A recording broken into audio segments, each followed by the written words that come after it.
We love getting your questions, so we want you to keep them coming via Facebook, Twitter, and on our webpage. Who knows, we might just answer your question here in the studio audience next. Welcome back. Our next guests are Thomas and Amber. Now, Thomas did what many people thought was impossible when he became the first transgender man to give birth.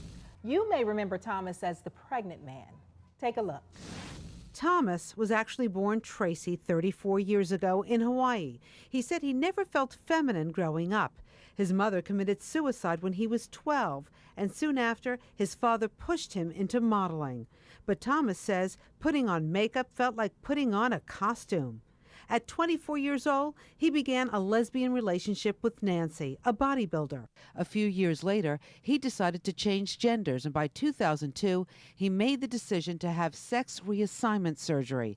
In the operation, his female reproductive organs were never removed. In 2003, Thomas and Nancy were legally married, and like many couples, they decided to start a family. After several doctors refused to help them, the couple purchased donor sperm off the internet. Nancy injected Thomas, and soon after, he became pregnant. Thomas joins us now with his fiancée, Amber. Thank you guys so much for being here. Welcome. Thanks for having us. Yeah, It's so, exciting. one of the first things that I want to ask you is when we start talking about divorce, how are the children doing in all of this? Well, the children are doing amazingly well. They don't even know what the word divorce is. So it hasn't been a drastic change. It's been kind of their normal throughout all of it. Got you. Now, you came here for a very specific reason today, and I want to know, what is your question for Miles and I?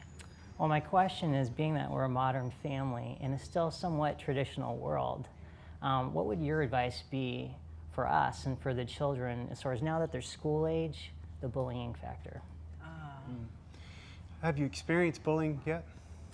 In small doses, they're still pretty young. Mm-hmm. We've heard a couple of comments coming back from 5-year-old Austin and now 6-year-old Susan. Give us an example of one of the comments that's bothered you the most. Well, with Austin, he said, the first thing when I picked him up from daycare was that a little girl said that he doesn't have a daddy.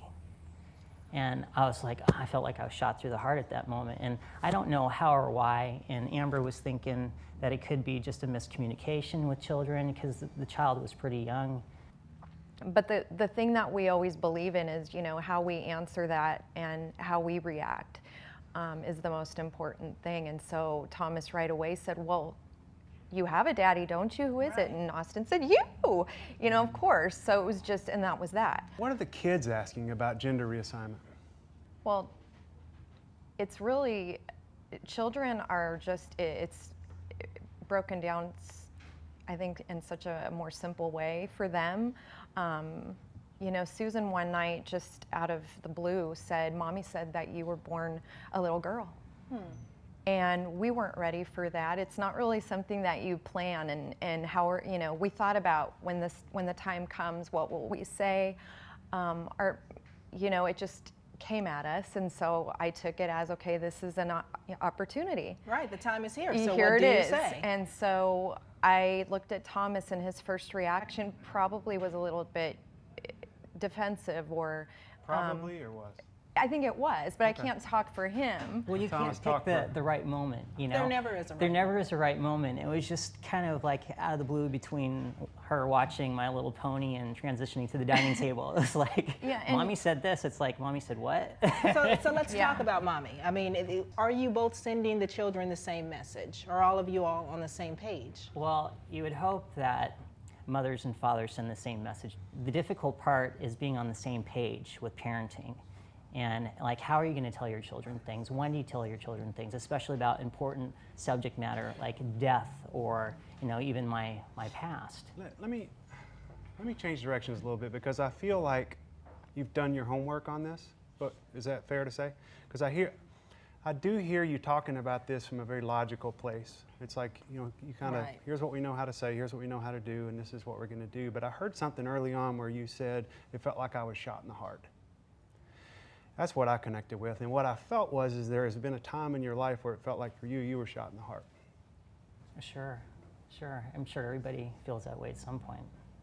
And one of the things that's really common when you're communicating with your kids is that it's hard to depersonalize when they come to us with their pain. Because if your child comes to you and they're talking about being bullied, it typically takes you right back to the moment when you were bullied.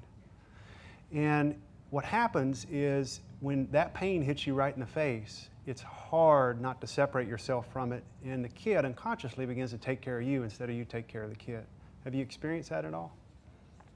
I think it was a shock. I was concerned about his feelings and if he had any confusion about it, but I clarified he didn't have confusion because of course he knows who his father is. It's me. Right. And one of the things that we have to remember is our children will feed off of us. We are the ones that they take cues from. So in asking the question, he was looking to find out, how do you feel about this? Are you angry? Are you ashamed? Are you afraid? And if you normalize that for them, then they're going to take that cue for you. But you also have to remember that people cannot shame you by what you will own yourself. And I think that that's a big message. So if you and mom are not on the same page, then when your children ask you, you put it out there. Well, mommy said that you were born a woman. Well, dear, that's absolutely right, I was. But how is it that you're my daddy? What is your answer for that for them?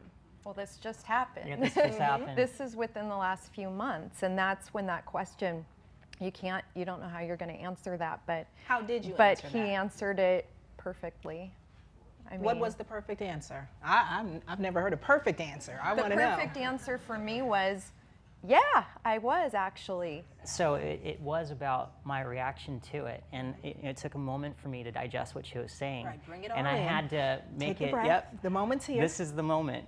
And I turned it into a positive experience. And I got out my book and I showed her pictures again, reminding her how I looked when I was a child. And I said, see, look, Susan, I look just like you. And she was like, oh, that's cool and everything.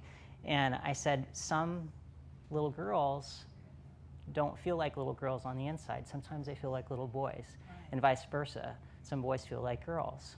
And when I grew up, I just got my outside to match how I feel in my heart and my mind. And it was very simple for her. She understood that. And it will remain that way as long as you remain in that place. That's right. We're going to continue with more of this conversation when we come back.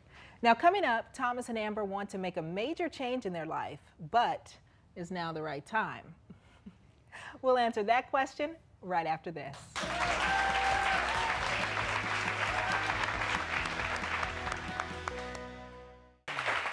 We love getting your questions, so we want you to keep them coming via Facebook, Twitter, and on our webpage. Who knows, we might just answer your question here in the studio audience next.